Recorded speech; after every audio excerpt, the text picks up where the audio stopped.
배치를 했다면 이제 우리가 휴식을 지난 다음에는 풍류, 오늘 경관과 풍류잖아요. 그래서 평양의 풍류를 그 시각 자료를 가지고 좀 살펴보도록 하겠습니다.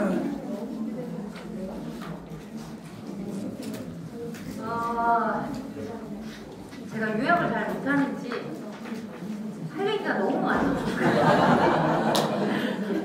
정말 설명이 이런 그림을 그러면 이런 거대한 병풍을 제가 마음타고 그랬는데 왜 그렸을까? 왜 그랬을까요? 첫 번째는 통치 자료죠. 아까 말씀드린 대로 맨 처음 시작할 때 그 서울 이런 얘기를 한 이유가 그래서 그런데 통치 자료고 또 하나는 기념품이 돼요. 특히나 지방관, 그러니까 감사, 그리고 평양은 평안 감사는 평안도 도지사잖아요. 그러면서 동시에 평양시장을 겸했어요.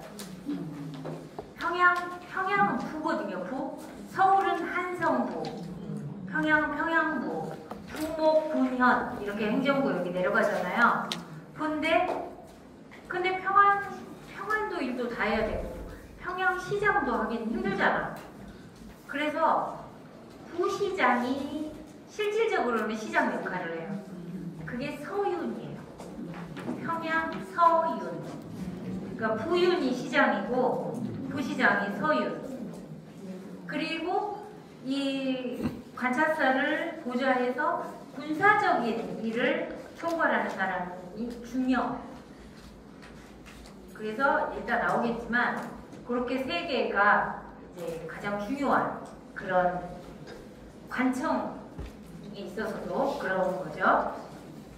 근데 그런 지금 기록이나 이런 걸로 봐서는 평안 간사들이 가장 대표적이고, 그다음 좀 전에 얘기한 서윤 이런 사람들이 이제 임기를 마치고 서울로 돌아갈 때 기념품으로 그래서 내가 그래가지고 서울 가서 이제 평양에서 근무했던 경험이 있는 친구들이 있잖아. 그러면 날 잡아서 모여서 이거 보면서 야 우리 여기 가서 배 탔는데 여기서 술 마셨는데 이러면서 이렇게 얘기를 하는 그것도 기록이 있어요. 그러니까 평양은 아니고 다른 쪽 합경도 그림의 경우에 실제로 그런 게 있거든요. 그래서 이제 그런 기록을 통해서 다른 지역도 이제 이루어 전작을 해볼 수가 있는 거죠. 이 평양 자체 사치 뭐 없더라도 그래서 이제 그렇게 그리고 여행에 있어서 요즘은 여행이 뭐 외국도 가기가 어렵지 않지만 옛날에는 여행하는 게 쉽지 않았어요. 뭐 돈도 많이 들고 숙박 문제도 있고 그래서 이 지방관 할 때 여행을 많이 해요. 특히나 도지사 이 감사는 춘추 조선 후기가 되면 봄 가을에 지역을 의무적으로 순례를 해야 돼요. 그게 순력이라고 하거든요. 그러면서 이 동네 백성들 잘 살고 있네. 그래 뭐 힘든 거 얘기해. 그러고 야 저기 북부 좀 들렸다 가자. 이렇게 되는 거예요. 네. 그래서 그리고 이제 화공들이 아까 관아에 소속된 화공들이 있으니까 좀 그려줄래? 뭐 이렇게 해서 그래서 지방관 하면서 그림을 그린 건 너무 많고요. 그 자체가 기념사진처럼 이제 가지고 와서 이제 와유를 하게 되는데 그 전에 지방에 벼슬을 하면서 그렇게 유람하는 거를 환유람, 환유, 벼슬 환자를 써서 그래서 환유 그리고 그 그림을 가지고 와서 이제 다시 그리우면 펼쳐보면서 이거를 와유라고 누워서 유람한다 이러죠. 그리고 이제 멀리 가는 거는 원유라고 그러죠. 원유. 네. 근데 원유가 어렵단 말이에요. 근데 제가 지난주에 발표한 게 이제 조선시대 실경산수와의 명산 산을 그린 실경산수와 발표 심포지움을 했는데 거기에서 보면은 서울에 사는 사람들이 서울 주변의 산들은 맨날 가지만 그림은 생각보다 적어요. 차라리 금강산이 많아. 제일 많아. 그 다음에 저기 한평도 칠보산 이런 멀리. 왜냐하면 원유니까. 머니까 다시 가고 싶어도 못 가. 백악산, 뭐 이 청계산 이런 데는 마음 먹으면 갈 수 있단 말이에요. 그러니까 시는 짓지만 그림은 상대적으로 적은 그런 거로 확인을 또 할 수 있었거든요. 그래서 그런 결과물이 이거라는 거, 그거를 이 말씀을 드리고요. 이제 지금부터 풍류라고 말씀드렸는데 여기에 그려진 이 강의 행렬이 있고 또 용료, 아까 서울에서 이쪽으로 영재교 이렇게 간다 그랬잖아요. 여기도 행렬이 쫙 지금 몇백 명의 사람이 그려져 있거든요. 여기 자세히 보면 복식이나 이런 걸로 봤을 때 주인공은 감사예요. 평안도 관찰사, 평안감사. 제가 이렇게 발음을 막 정확히 하려고 하는 게 이유가 있는데 평양감사는 없어요. 네, 평안감사죠. 감사는 평안도의 감사지 평양은 토윤인 거죠. 그러니까 평양에 가명이 있는 거죠. 그래서 이제 이런 강의 들으신 김에 딴 데 가서 좀 잘난 척을 하세요. 네? 한성 부유. 네. 부유. 부윤이 서울시장. 네. 서울시장. 한관 이런 거 있죠. 근데 그 아래에 이제 저들이고. 네. 그래서 지금 이 환유, 이들이 이제 환유의 주체가 되는 거야. 이 지방관들이. 예. 그래서 이런 거를, 이거는 물론 도임 행사 뭐 이런 거, 그 다음에 또 연회 이런 거를 관변풍류라고 해요. 여기 뭐 오신 분들은 어르신들이 계셔서 한문을 그래도 좀 다 배우신 분들일 거라고 생각해요. 요즘 젊은 친구들이 그 아시죠? 한자 뜻을 몰라가지고 막 재밌는 사건 많잖아요. 나 배꼽 빠지는 줄 알았어. 막 그게는. 예, 막 그러고. 그러니까 저는 한문 해야 된다고 생각하거든요. 초등학교 때부터 한문은 경쟁력입니다. 한문을 하는 거는 영어하고 마찬가지로 경쟁력이에요. 정말 바뀌어야 돼요. 뭐 어떤 정부가 생기든 난 제발 그거 좀 바꿨으면 좋겠어요. 한문 버리는 거 바보예요. 네, 지금 그리고 세계가 어떻게 돌아가고 있는지 아시잖아요. 중국이 지금. 네. 그래서 이런 단어를 말씀드린 이유가 혹시 이제 앞으로 참고문헌이나 이런 거 볼 때 요 용어를 딱 몇 개를 알고 나면 그게 쉬워져. 그러는데 안 그러면 이제 막 싫죠. 젊은 친구들은 한자는 물론 한자 어인 한글로 써놔도 그 뜻을 모르는 거잖아요. 지금 제가 자꾸 까먹어서 진짜 웃긴 거 많았는데 저거는 중식 중식주냐가 중국 음식. 정신이 아니라 중식 제공하니까 한 시간이고 왜 중식주냐고. 네, 그런 거 많습니다. 그래서 관변풍류라고 오늘 보여드릴게 그런 거라고 할 수 있는데 아까 봤던 그 보물 지정된 거 외에는 현재 남아있는 그림의 거의 대부분은 거의 다가 화재 이후예요. 화재 이후의 그림들이고 19세기 중후반에 그려진 것들이 많아요. 놀랍게도. 그때 우리 상황이 굉장히 정세가 안 좋잖아요. 근데도 이런 대형 채색으로 그리는 거는 일단 다 비싼 겁니다. 그리고 병풍이 제일 비싸요. 사이즈가 크잖아요. 근데 그렇게 그림들이 그려졌다는 게 제가 연구하면서 이런 나라가 망하지 이런 생각도 제가 좀 들었어요. 이제 서울 역사박물관을 보면 이 안에 어떤 건물이 있느냐 이런 걸로 추정해 봤을 때 1853년, 1871년 그 사이인데 보물 지정된 그거에는 어떤 사람들이 많아지고 그리고 또 채색도 화려해지고 그 수목, 나무 이런 것도 굉장히 많이 그리고 막 배들도 이렇게 뭔가 화면이 복잡해지고 그러면서 좀 더 화사해지는 그런 측면은 분명히 있지요. 그래서 이것도 이해를 해야 되는데 지금 그러니까 이게 단절이 되면서 전통이 이걸 이해를 못해서 저렇게 다 잘라놓은 거야. 병풍은 다 잘리는 것처럼. 네. 이 연폭입니다. 그래서 병풍이 우리가 가질 수 있는 가장 큰 화면을 가질 수 있는 거예요. 서양의 회화에서의 그 화면하고는 다르게 제가 그저께 용인 호암미술관 경제 정선 6시간 보고 떨어질 뻔했거든요. 그래서 제가 아까 막 지금 이런 아까 그런 게 생기는 거예요. 저 이런 적 한 번도 없어요. 지금 거짓말이 아니고. 근데 좀 약간 제정신이 아닌데 지금 그 전시 리뷰를 써달라는 요청을 받아가지고 특별히 또 이제 거의 문 닫을 때까지 있었어요. 12시부터 이렇게 있었는데 꼭 가보시기 바라는데 가서 꼭 보셔야 될 이유 중에 하나가 정성 그림의 사이즈예요. 우리나라 그림들이 좀 작아요. 병풍 빼고 족자나 이런 거, 그 다음에 화척은 더더욱. 근데 정선처럼 큰 그림을 남긴 화가가 많지 않거든요. 근데 그거를 가서 사이즈를 직접 보시고 그걸 느끼시는 거. 그거 굉장히 중요합니다. 그래서 거기 희원에 산책도 하시고 거기 양갱을 팔더라고요. 그것도 드시고. 그래서 아무튼 그런 변화를 느낄 수가 있는데 제가 1804년에 이제 불이 난다고 그랬잖아요. 그 불이 나고 나서의 시설물의 어떤 변화. 그러니까 애련당은 1804년 화재로 90년까지 비어 있었다고 그랬죠. 그 이제 90년에 새로 지었는데 한일합방 직전에 도쿄 그 시부자와 H라고 하는 은행 일인가 했던 사람이 우리 한옥은 다 해체해서 가져갈 수 있잖아요. 이걸 고스란히 가져다가 자기 집 정원에 화나시죠? 근데 저게 어떻게 됐느냐? 2차 대전 때 폭격, 반경이 동경 폭격으로 살았죠. 근데 흑백 사진이 있습니다.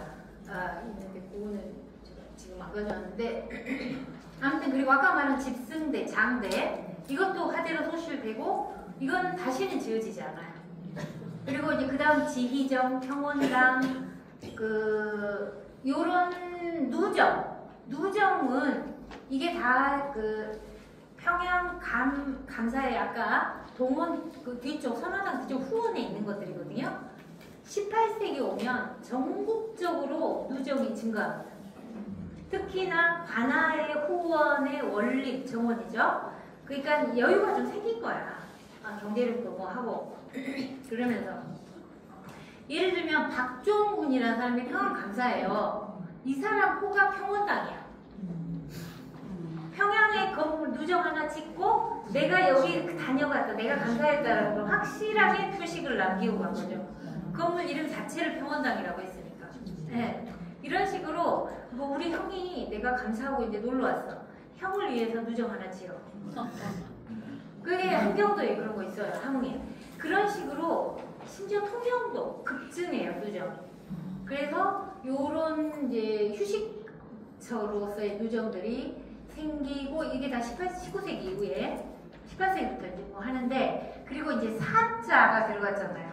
서원, 묘 이거는 뭐예요? 전부 다 제사와 관련되는 것들이잖아요. 그래서 인연서원은 그 중성에 있는 건데 1868년부터 1871년까지 무슨 일이 있었어요? 흥선대원군이 서원 철폐를 했죠. 해철령.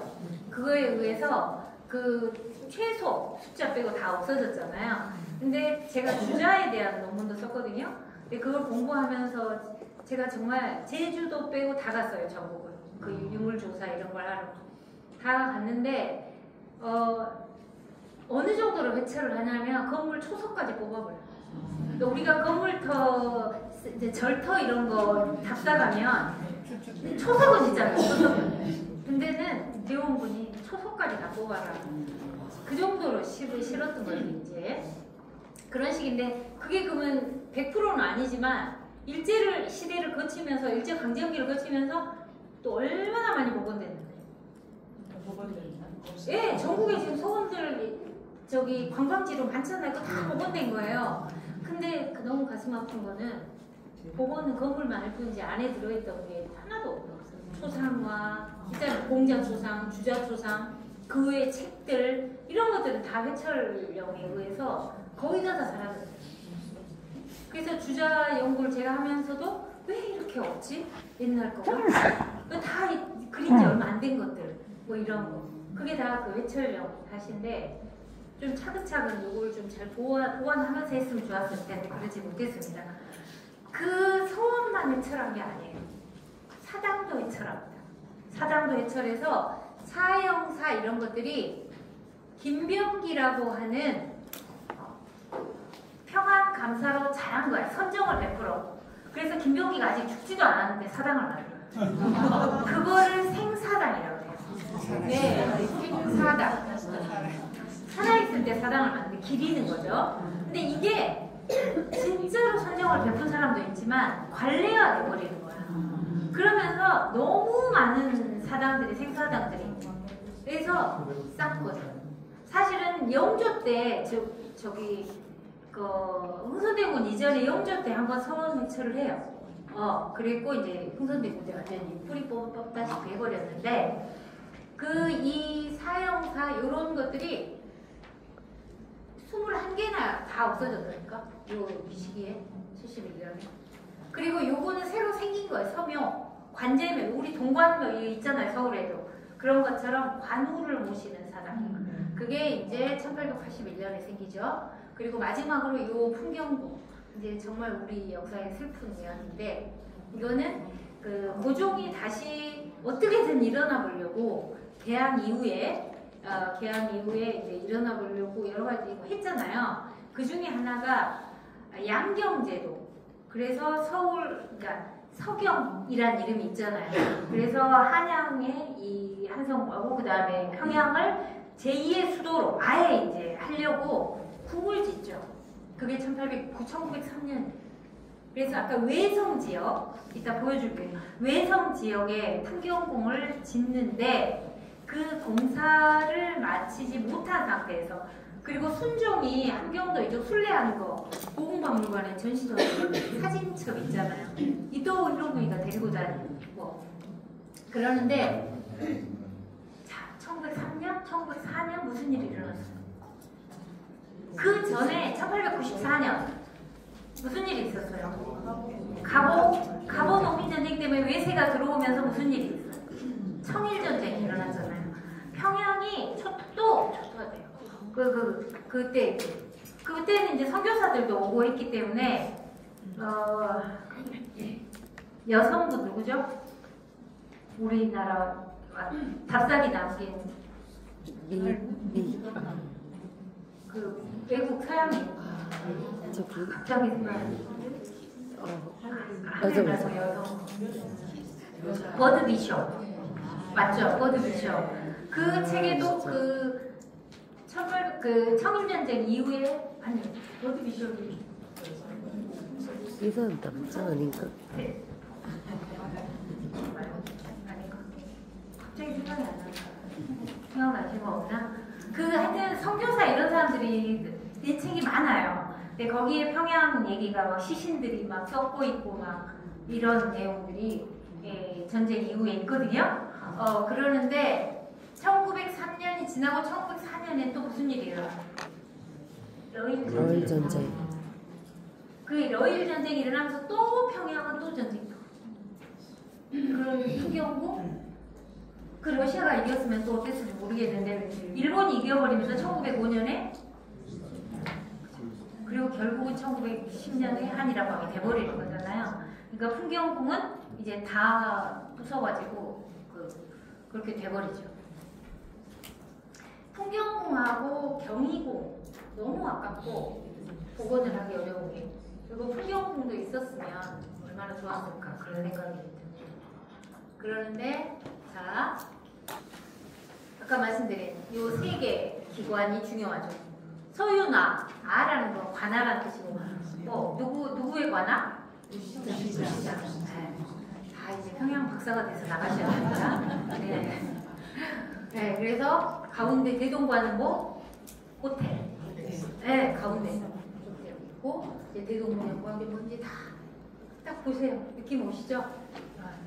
그런데 평안 감사가 탄 배가 여기 있고 주변에 군사들 배들이 있고 아무튼 앞에 깃발 그다음에 악대 배 뭐 이런 것들이 쭉 있어요. 그 후원, 선화당 제가 말씀드린 좀 전에 평원당, 지희정 그다음에 국장님은 북쪽에 버드나무를 쫙 심었어요. 버드나무 왜 심냐면 홍수 이런 거 대비해서. 네, 방문수, 어사 방문수가 한경도도 계속 홍수가 나니까 하몽에 그 나무 심는 거 이거 하거든요. 그런 식으로. 또 그런 설도 있어요. 평양에 버드나무를 심은 거는 땅의 기세가 너무 세서 노르노르하고. 아 그렇구나. 네, 설도 있어요. 그렇구나. 저 몰랐어요. 그래서 이제 이쪽에 심리장님이라는 게 버드나무길이라고 유산이라고 이렇게 말씀드렸잖아요. 그러는데 어쨌든 요런 그 후원이 발달을 하죠. 후원이 이렇게. 그리고 또 다른 19세기 말 20세기 초에 그려진 거를 지금 이거는 여기 보시면 기성고도 제목이 없다 그런데 여기 썼네. 그리고 폐상일제라고 썼어요. 폐는 평양을 뜻합니다. 대동강의 다른 이름이 폐강이에요. 폐강. 제가 평양 논문을 많이 이렇게 쓰면서 어떤 자료에 폐성춘이 있었어요. 폐성춘. 그래서 이 폐자에 성자, 그러니까 평양성이죠. 봄춘자. 그거를 이제 해가지고 내가 그 평양의 봄 뭐 이런 건가 보다 이렇게 생각을 했어요. 그 다음에 아까 노파잡기라는 책 얘기했죠. 그 다음에 다른 걸 연구하면서 그걸 봤더니 기생 이름이 배성춘. 완전히 속았잖아요. 그러니까 제가 박사 논문 쓸 때 번역이 틀렸던 거예요. 그거를 나중에 보니까 그게 기생 이름이었던 거예요. 그래서 그 다음 논문 쓸 때는 그걸 수정을 했죠. 네. 그래서 이 평양 출신들은 폐자를 넣어서 자기 호를 많이 만들어요. 그러니까는 일제 자체도 이제 김윤보의 호인데 일제도 있고 뭐 폐성, 그리고 양기온도 이제 폐강, 뭐 선인 뭐 이런 식으로 폐자, 대동강 폐 그렇게 넣습니다. 이거는 이제 이 일제 기운보는 1940년대까지 살았던 근대 화가예요. 그리고 평양 출신이고 그 평양 그림을 많이 남긴 사람인데 그러다 보니까 이제 자기 호 시대가 바뀌었잖아요. 그러니까 이제 사인도 하고 뭐 이렇게 제목도 쓰고 그랬다라는 걸 알 수가 있고 기성도가 아니라 고도라고 썼잖아요. 그리고 기성 평양이라고 안 썼죠. 이것도 사실 중요한 포인트입니다. 이렇게 그림에 그나마 제목이 써져 있는 거는 평양이라고 써지 않아요. 기성, 기자의 기성, 기자의 수도, 기성. 그리고 아까 평양지가 19세기에도 계속 증보에서 발간이 되거든요. 근데 거기 뒤에 판권이라는 게 있잖아요, 책에. 그때도 판권이 있단 말이야, 간기. 거기 보면 기영중간, 기영간, 기성의 영, 가명에서 했다. 평양중간 이게 아니에요. 이게 숙종 때까지는 평양인데 영조 이후에는 기로 나와요.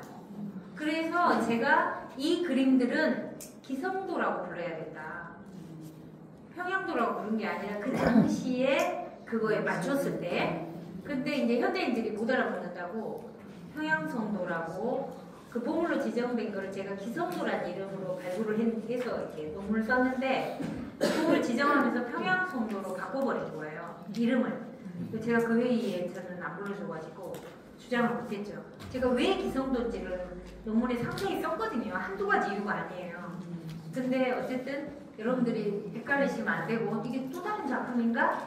그렇게 생각하지 마시고 혹시 이제 뭐 자료 보시다가 그런 겁니다. 그리고 아까 말씀드린 또 이게 북한에 있어가지고 평양 조선미술박물관에 있어서 제가 북한용을 도록을 내 책을 잘라서 스캔 받아서 만드는 게 좀 더 이상 좋은 화질의 거를 구할 수가 없어요. 북한은. 근데 여기가 평경궁이에요. 그 고종이 새로운 그 풍경궁이 기역자로 외성이에요.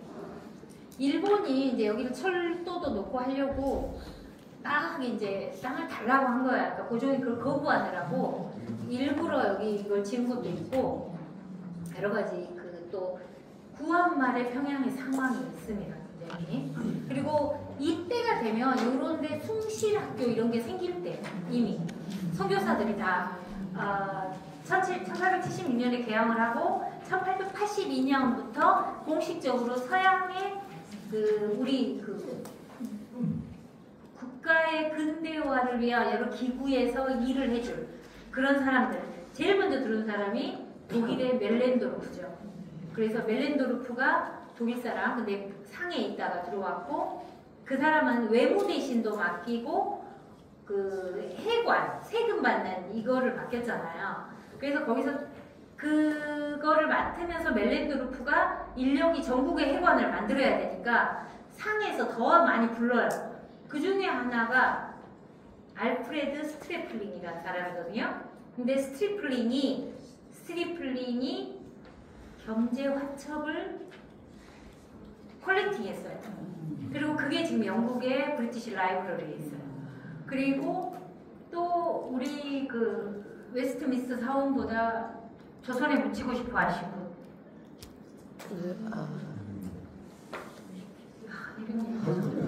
네? 헐버트도 오래 있었잖아요. 헐버트는 거의 뭐 저 독립운동까지 한 사람이에요. 우리나라 독립운동까지 그런 사람이고 헤이그에 밀사로 또 고종이 보냈었고 그런 사람이잖아요.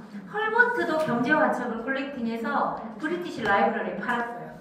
그래서 제가 영국에 있을 때 이제 그걸 다 조사해가지고 경제화첩 그들의 수집한 경제화첩에 대한 논문을 썼거든요. 근데 이제 결론은 다 가짜예요. 가짜인데 중요한 거는 여러분들이 아셔야 되는 게 왜 위작이 만들어질까? 아무나 위작이 만들어지지 않아요.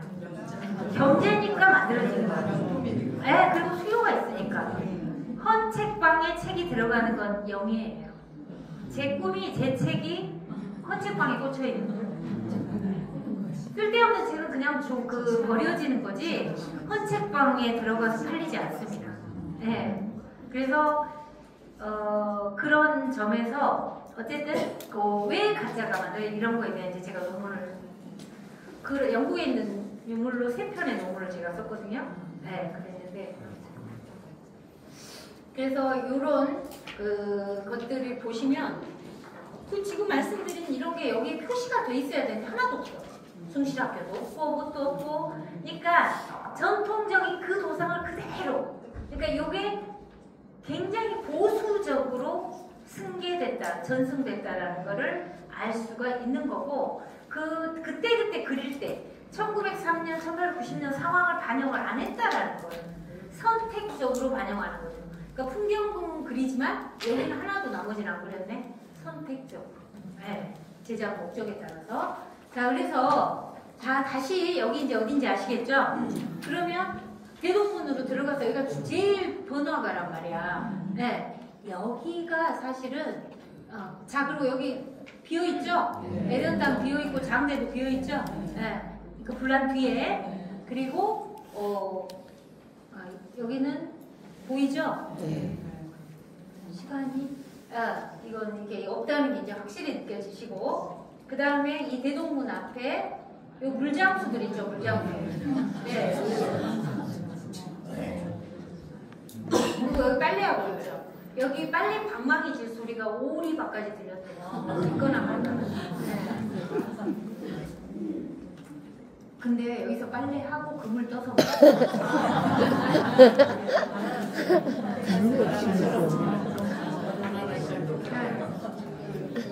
자, 이거는 그 서울대학교 박물관의 지금 육로 행렬입니다. 육로에 쭉 가고 여기 능라도 이렇게 있는 여기 막 돌 석전 돌 던지면서 싸우고 있고 여기는 판소리 부다고 있고 뭐 이런 상황인데 아무튼 이 행렬 원래는 경관만 그려졌었단 말이야 분명히.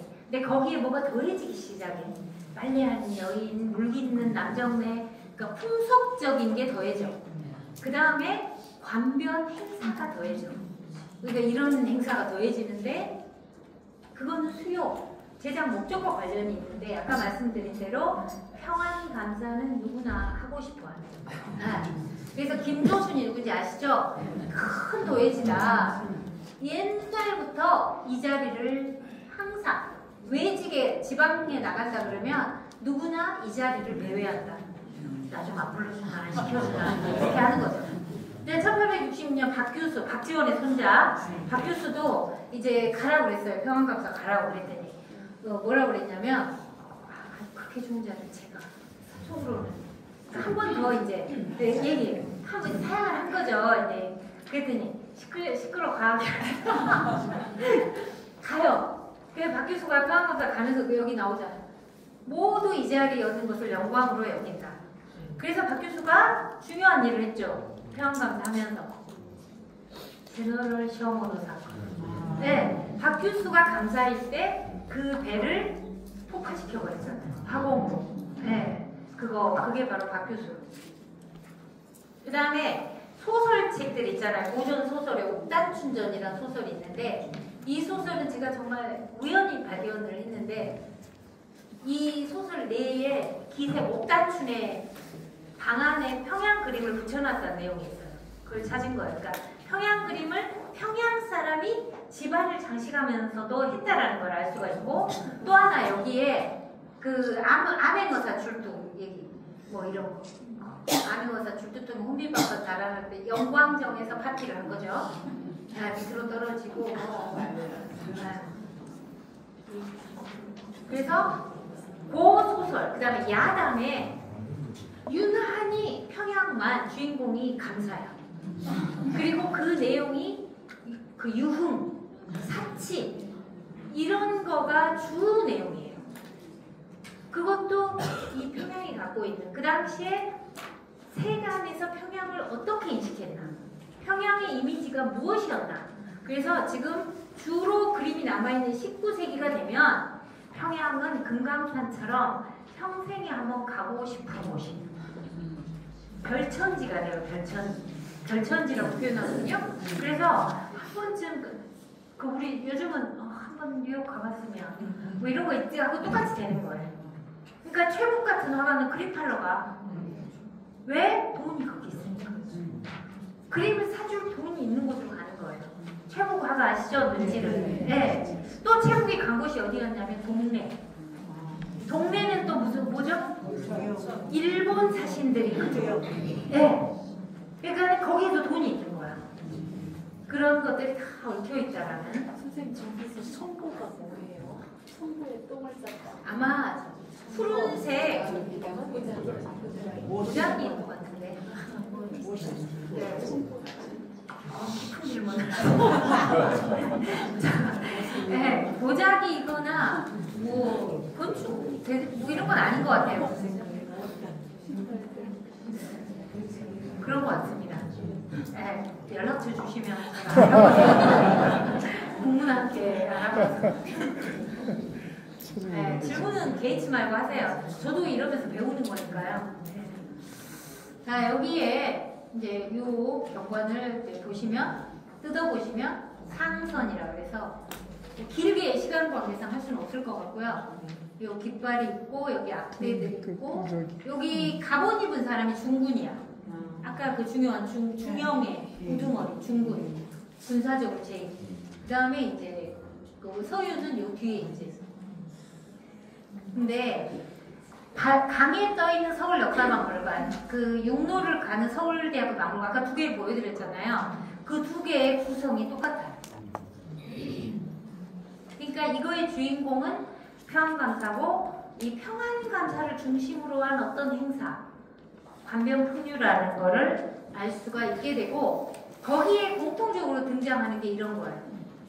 인괴, 도장상자, 임금이 이제 너에게 행정권을 준다, 군사권 이런 교서, 유서, 요 절, 요게 월이거든요. 그 다음에 여기 칼 있죠, 월도, 요게 툭, 요 뾰족뾰족한 게 신전, 그 다음에 일산. 그래서 이런 의장물이 바로 이 사람의 지위, 권위를 상징하는 거죠. 예를 들면 요건 제주도 그림이에요. 탐라술력도 중에 한 장면이거든요. 거기에 보시면 그 이영상이라는 제주 목사가 술력한 그걸 그린 거잖아요. 요 사람 등에다 뭘 지고 있죠. 이거를 몇 년 전 심포지움을 갔더니 발표자가 허벅을 그린 그림을 찾았다는 거예요. 예, 물 이게 제주 여의도를 이렇게 지고 다니는 거. 그래서 이걸 보여주는 거예요. 그래서 제가 너무 놀래가지고 뭔 소리야? 도장이에요, 도장. 요거를 여기 담은 거예요. 이거는 이런 의장물이 항상 따라다니거든요. 출력을 하든 뭘 하든. 그래서 끝나고 제가 이거는 도장입니다, 인쇄입니다. 그랬더니 뭐 허벅 전문가에게 물어봤대. 그래서 내 말을 못 믿겠대. 그럼 마음대로 하세요 이제. 그럼 자기 챙피지 뭐. 그랬더니 한 달 뒤인가 전화 왔어. 선생님 말씀이 맞으시고. 허벅 아닙니다. 최초의 허벅이래. 신문에 날까봐 걱정돼가지고 내가 얘버리 그버릴까 하다가. 자, 여기 이제 부병루. 근데 이제 이 부병루 영광정이 주로 파티 장소로 쓰였는데 대동문 밖으로 나와서 부병루로 가려면 육로로 가면 이게 가파른 길이에요. 가파른 길이어가지고 말을 타고 뭐 가기도 하지만 이 배를 타고 많이 가요. 그래서 배 타고 이렇게 해서 정흥문으로 통해서 부병루에 올라가서 또 위에 모란봉도 구경하고 을밀대도 갔다 오고 이런 식으로 놀거든요. 그 부병루에서 이렇게 놀았죠. 네. 그래서 요 능라도 뒤에 이제 능라도 보이시죠? 모란봉, 최승배, 영명사 절 안에 있는 부병루 마당, 평양. 네. 자, 이렇게 평안 감사의 유흥을 적나라하게 화면에 담은 다른 감사 없어요. 다른 지역에 본 적 있으세요? 없어요. 평양이 탑순서 이렇게 다채로워 시각 자료도. 근데 평양 연구를 안 한다? 말이 안 되잖아요. 그죠? 무병료같이 제철가 그게 수료 불수 때문에 그게 겁니다. 장소가 좀 그렇게 넓은 데가 있었으니까. 여기가 고구려 때 생긴 절이에요. 이 절은 굉장히 오래된 절인데 아무래도 그 경치가 여기 올라가면 이 강 건너편에 들판이 쫙 보이고, 그러니까 전망대로 최고였던 거예요. 네, 뷰가 좋았던 거예요.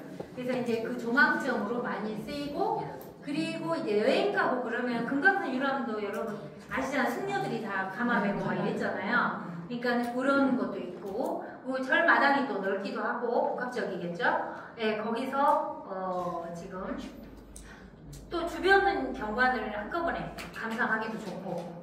근데 보시면 요 안에 감사가 있고 마당에 이제 춤추는 무기들이 있고 악사도 있고 뭐 이렇게 있는데 실제로 부병이, 실제 기세, 일제강점기. 네. 근데 퇴락해서 막 풀이 무성하죠. 자, 감사. 뒤에 병풍도 이렇게 쫙 펴고. 이거 뭐죠? 이제 아시겠죠? 인쇄, 도자품. 저 유서 여기 다 있잖아. 교서, 유서. 아까 봤던 그 의장물 여기 다 있네. 이게 따라다닌다. 네. 배 타면 배에도 옆에 있어요. 저 인쇄를 그 제너럴 쇼먼 사건 때 그 저기 중군이 빠뜨려가지고 물에 빠져버렸어요. 못 건졌어요. 그래가지고 하여튼 그런 사건도 있고. 시간이 없으니까. 마당에 지금 춤추는 게 복숭아 헌선도. 여기 요 구멍에 이 공을 넣었다 뺐다는 포구락이라는 춤이에요. 요건 가면 처용무. 처용이죠? 처용무. 여기는 이제 무고. 요 뒤에 건무. 악사. 이제 이런 자료 가지고 복식사 연구도 하고 많이 하는데 어떻게 이게 한꺼번에 다 될 수가 없죠. 똑같은 기생이 이 춤도 추고 이 춤도 추는 거예요. 기록한 거죠. 기록. 우리가 이 파티에서 이런 춤을 했어. 춤은 정제라고 그러죠. 궁중춤은 정제라고 하는데 이 춤들이 그대로 궁중정제에도. 자, 신윤복에. 그리고 이 건모의 옷은 전복이라고 해서 군복이죠. 그리고 검무에 추는 춤사위는 실제로 검술과 연관되는 거죠. 네. 특히나 요 저기 평안도 의주랄지 평안도 기생들이 검무를 잘했어요. 그리고 그게 이제 퍼져서 진주 검무 뭐 이렇게 따로 이제 생기죠. 궁중 기록하죠. 1829년에 얘기도 똑같아요. 이게 동시에 이런 일이 벌어진 게 아니라 기록한 거예요. 네. 이거 했어. 근데 여기 1829년 여기에 가장 그 춤의 주인공 가운데 센터 이런 거 했던 기생이 평양기생. 그래서 이게 평양기생들이 많이 올라가서 네, 참여하는데 보시면 요거는 배가 있잖아요. 배. 요건 선유라, 배따라기라고도 하죠. 이런 이 배따라기는 원래 평안도에서 먼저 만들어져가지고 중앙으로 올라간. 그래서 사자 탈춤도 지방에서 만들어져서 서울로 올라간 이런 거거든요. 또 다른 건물. 이게 대동문 영광정인데 제가 뒤로 가면 아까 2층처럼 보인다고 그랬잖아요. 그리고 대동문 뒤에 여기가 중앙로잖아. 그러니까는 아까는 성 밖에서 봤고 이건 성 안에서 본 관점에서 그렸는데 이 영광정에서 역시 또 지금 그냥 이것도 춤입니다. 하나에 아무 도구도 없이 추는 춤도 있어요. 총무라고 해요. 그리고 여기 사자도 보이고 학춘도 있죠. 배선유라, 혼선도 이런 것들이 쭉 있고 지금 감사 옆에 또 딱 보이죠 이제 도장. 많이 잘난 척 하실 수 있겠죠. 그리고 이제 밤에 배 타고 놀아요. 근데 여기 다 불을 이렇게 했고, 여기 또 도장 또 있네. 유서, 교서 다 있네. 여기 다 있네. 아까 본 거. 의장물 다 있죠? 이제 알고 보니까 너무 쉽죠? 네. 그리고 기생들이 있고, 근데 여기 보시면 음식상 올라가죠. 그리고 이 배가 작으니까 이제 이쪽에 무대 배는 따로 기생들 이쪽에서 춤을 추면 이렇게. 그리고 요게 뭐냐, 물 위에 떠있는 이게 방석불이라고 해요. 방석 모양의 불. 밤이니까 환하게 하기 위해서 요것만 가지고 안 되니까 기름을 묻힌 건불에다가 불을 붙여서 이제 그게 다 타지면 없어지면 계속. 그래서 방석불을 계속 이렇게 하고 있잖아요. 이제 이렇게 물 위에 띄우고 있는 이런 것들이 있죠. 그리고 이거는 이제 피바드 에섹스 박물관. 얼마 전에 리움에서 보신 분 없나? 잠시 전시하고 갔는데 보존 처리하고. 거기에 이제 요 작품을 얘기하자면 이게 바로 독과 합격자의 이게 선물한 파티예요. 파티 그림이에요. 그게 밝혀졌어요. 1826년에 그랬다는 거를 박정혜 교수님, 이름이 저랑 비슷한 저희 지도 교수님 밝혔는데, 여기 잘 보시면 심지어 여기 보세요. 배 위에 가마솥을. 난 이게 너무 놀라웠어요. 그러니까 따뜻하게 먹어야지.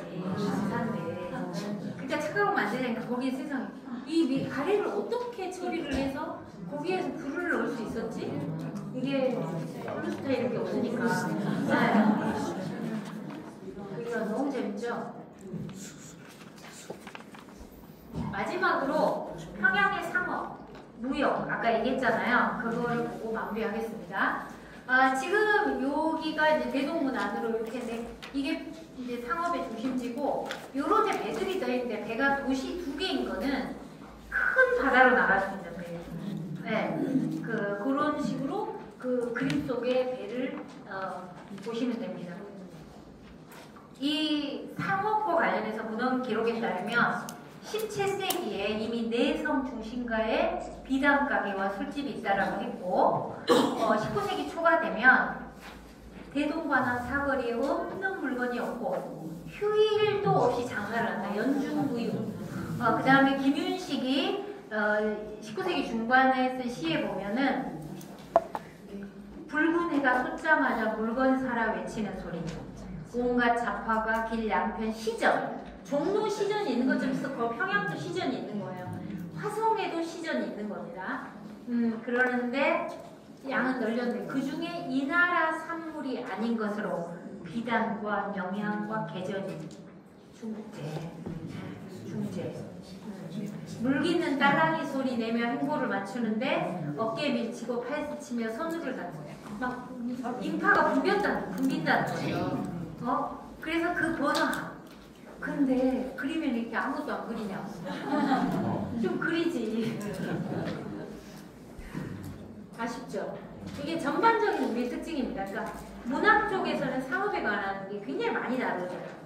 근데 그 시각 자료에서는 그래서 이 그림들을 주문하고 활용했던 그 주문자, 제작 주체들이 가진 보수성, 그리고 이것들의 활용 목적 이런 것들이 상업은 철시했잖아요. 그러니까 그런 거 아닌가 그런 생각이 좀 듭니다.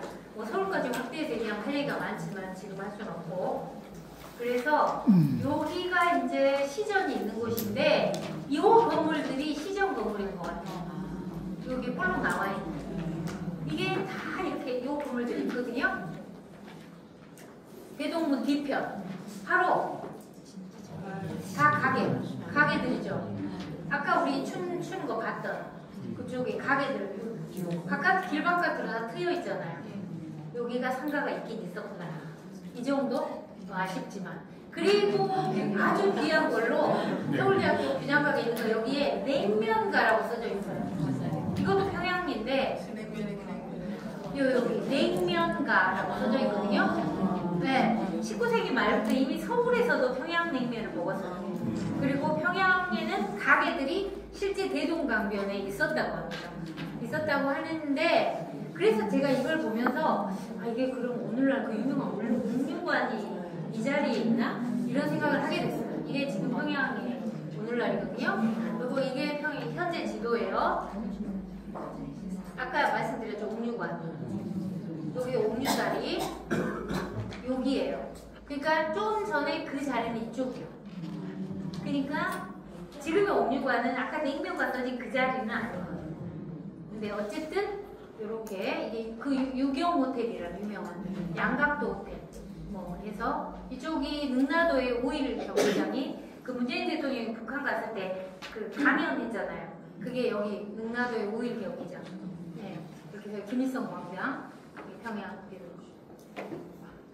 요즘 동대구 이쪽이 발달했어요. 우리나라 서울의 강남처럼 새로 생긴. 요거는 이제 구시가지인데 옛날 모습이 거의 없죠. 바로 옥류관의 평양냉면. 이제 이 강의 끝나고 가서 평양냉면 좋지 않을까 그런 생각이 듭니다. 이거는 이거 아세요? 뭐지? 1996년에 트로트 가수 김혜연이 부른 서울 평양 반나절이라는 노래의 가사입니다. 1996년이니까 50년이야. 지금은 더 몇십 년이 또 지났죠? 그런데 여기 보면 서울에서 반나절 거리인데 왜 이렇게 중국도 가고 러시아도 다 가는데 왜 우리 못 가나? 차가 없어 못 가나? 길이 막혀 못 가나? 태국 백두산에서 한라산에서 이게 트로트예요. 트로트.